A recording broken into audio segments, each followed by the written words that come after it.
Lalbagh parade ground Jagdalpur में Bastar fighter आरक्षक दीक्षांत समारोह का आयोजन किया गया। वहीं बस्तर आईजी सुंदरराज भी मुख्य अतिथि के रूप में कार्यक्रम में शामिल हुए। आपको बता दें कि बस्तर फाइटर की शुरुआत 6 माह पहले हुई थी।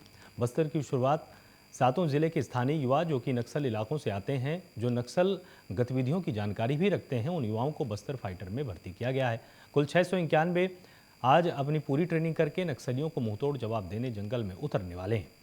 बस्तर आईजी सुंदरराज पी ने सभी 9 पदस्थ आरक्षकों को बधाई दी है। लालबाग मैदान में आयोजित कार्यक्रम में सबसे पहले परेड की सलामी ली गई और इसके बाद ट्रेनिंग पीरियड में जिन्होंने स्थानीय बोली और ट्रेनिंग के दौरान फायर करने वाले 30 जवानों को पुरस्कृत किया गया है। साथ ही सभी नए बस्तर फाइटर के जवानों के चेहरों पर खुशी भी देखी गई। आज से सभी जवान बस्तर के नक्सल प्रभावित इलाकों में अपनी ड्यूटी देने के लिए रवाना हुए। बस्तर क्षेत्र के शांति, सुरक्षा एवं विकास के लिए स्थानीय युवा युवतियों को भी महत्वपूर्ण भूमिका हो, इसी उद्देश्य से शासन द्वारा बस्तर फाइटर बल गठन किए गए थे। प्रत्येक जिला में 300 के मान से संपूर्ण बस्तर संभाग में 2100 का नवारक्षक का भर्ती की गई थे।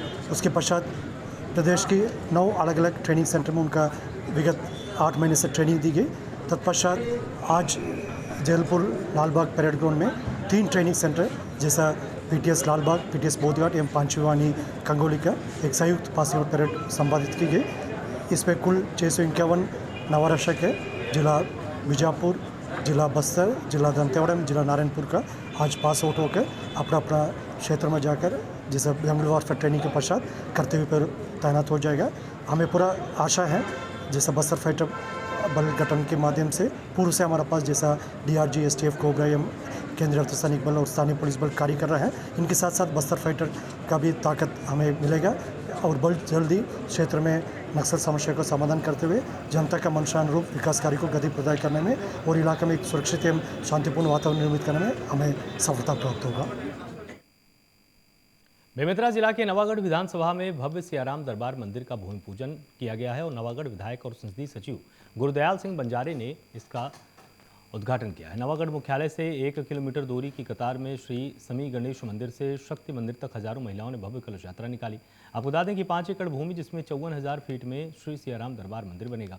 इसका विधि विधान और मंत्रोच्चारण कर 25 करोड़ से अधिक की लागत से बनने वाले श्री सियाराम दरबार का भूमि पूजन और नींव रखी गई।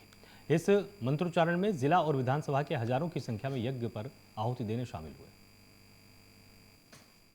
पहले तो मैं माता सीता, प्रभु रामचंद्र जी को स्मरण करता हूं और उन्हें धन्यवाद देता हूं हृदय से कि उन्होंने इस आयोजन को सफल बनाया। आज मेरे घोषणा के अनुरूप 16 अप्रैल 2023 इतिहास में दर्ज होगा ये दिन और मेरे घोषणा अनुरूप मैंने दशहरा विजयदशमी के अवसर पर सन 2021 में घोषणा की थी कि अयोध्या के तर्ज पर हमारे नवागढ़ विधानसभा के मुख्यालय नवागढ़ को धर्म नगरी के रूप में पहचान दिलाएंगे और अयोध्या में बन रहे श्री राम मंदिर के तर्ज पर हूबहू थोड़ा सा छोटा, क्योंकि अयोध्या का सम्मान करना है, और उसी तर्ज पर आज हमारे नवागढ़ में श्री सियाराम दरबार राम मंदिर का निर्माण होने जा रहा है, जिसके लिए आज भूमि पूजन हुआ है और पूरे विधि विधान से भूमि पूजन किया गया और जिसमें क्षेत्रवासी सम्मिलित हुए और मुझे भी आशीर्वाद दिए और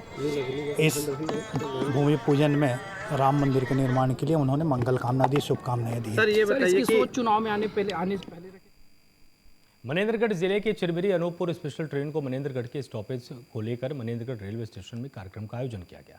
इसमें केंद्रीय मंत्री रेणुका सिंह, कोरबा लोकसभा की सांसद ज्योत्सना महंत और क्षेत्रीय विधायक डॉक्टर विनय जायसवाल शामिल हुए। इस कार्यक्रम में मुख्य अतिथि केंद्रीय मंत्री रेणुका सिंह ने कहा कि रेल को लेकर हमारी सरकार ने वर्ष 2014 से लेकर 23-24 का बजट देखा और रेल को लेकर खांडे को प्रदर्शित नहीं किया गया। जब कोरोना में यात्री ट्रेनें बंद थी तब मालगाड़ी चालू थी, तब भारतीय रेलवे को काफ़ी मुनाफा हुआ, बल्कि ऐसे में श्रेय लेने वाली कोई बात नहीं है। ये तो कांग्रेस की आदत है। वहीं लोकसभा क्षेत्र की सांसद ज्योत्सना महंत ने कहा कि इस ट्रेन के लिए ये लोगों की पुरानी मांग थी जो आज पुनः प्रारंभ हुई है, उसके लिए जनता को बधाई देती हूँ। साथ ही केंद्र सरकार पर निशाना साधते हुए कहा कि कोरबा लोकसभा क्षेत्र है जो भारत को सबसे ज़्यादा राजस्व देने वाला क्षेत्र है। मिनी भारत के रूप में ये जाना जाता है क्योंकि यहाँ पर कोल माइंस है। देश के पूरे राज्य से लोग यहाँ काम करने के लिए आते हैं। यहाँ अनूपपुर चिरमिरी का जो स्टॉपेज मनेंद्रगढ़ हो रहा है, इसके लिए यहाँ के वासियों को मैं बहुत महत्वपूर्ण जो मांग थी जिन पर प्रतीक्षित जो पूरी हुई है, उसके लिए मैं आगे जनता को बधाई देती हूँ। और रही बात जो मैंने यहाँ पर बताई कि मेरे लोकसभा से जितनी भी रेल का जो हम लोगों को मिलना चाहिए लाभ, वो नहीं मिल पा रहा है, क्योंकि हमारे यहाँ कोरबा लोकसभा सबसे ज़्यादा भारत को राजस्व देने वाला है। तो ऐसे जिले को, ऐसी जगह को, ऐसे लोकसभा ट्रेन का ना होना, यात्रियों का ना होना, मैंने ये भी कहा है कि यहाँ पर ये मिनी भारत, यहाँ पर माइंस होने के नाते पूरे स्टेट के, ऑल ओवर इंडिया के लोग यहाँ पर आते हैं और उनको अपने घर जाने के लिए जब हम आवाजाही नहीं दे सकते तो फिर हम लोग का क्या फायदा। तरह से आज माननीय रेणुका सिंह जी का यहाँ आगमन हुआ, केंद्रीय मंत्री हैं। हम लोगों ने सोचा था कि हमारे लोगों को बड़ी सौगात मिलेगी।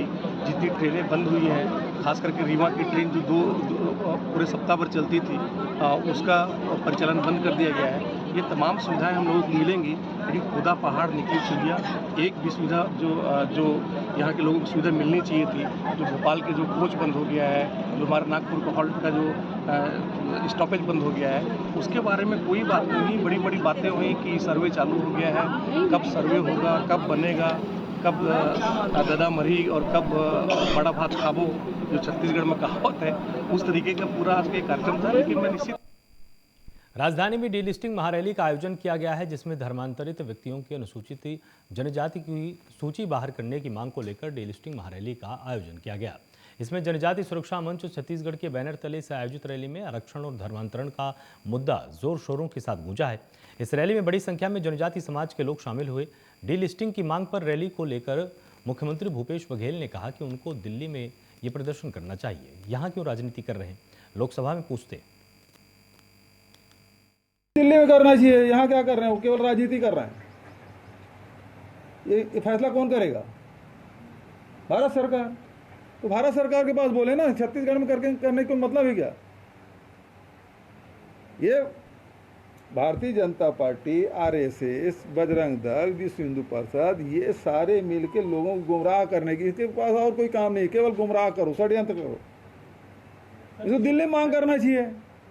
लोकसभा में होगा ये, वहां तो कुछ चर्चा होती नहीं। छत्तीसगढ़ के न्यायधानी में होटल सेंट्रल पॉइंट के पीछे स्कूल वैन चालक की बेरहमी से हत्या के मामले की गुत्थी को बिलासपुर पुलिस ने सुलझा लिया है। बता दें कि चचेरे भाई ने प्रेमिका के साथ मिलकर ही भाई की हत्या कर दी थी। हत्या से पहले पुलिस ने बचने के लिए आरोपी टीवी पर क्राइम सीरियल देखा करता था और इस सीरियल से वो पुलिस से बचने की तरकीबें सीख लेता था। इस मामले में पुलिस ने मृतक के चचेरे भाई और उसकी प्रेमिका और एक अन्य को गिरफ्तार किया है।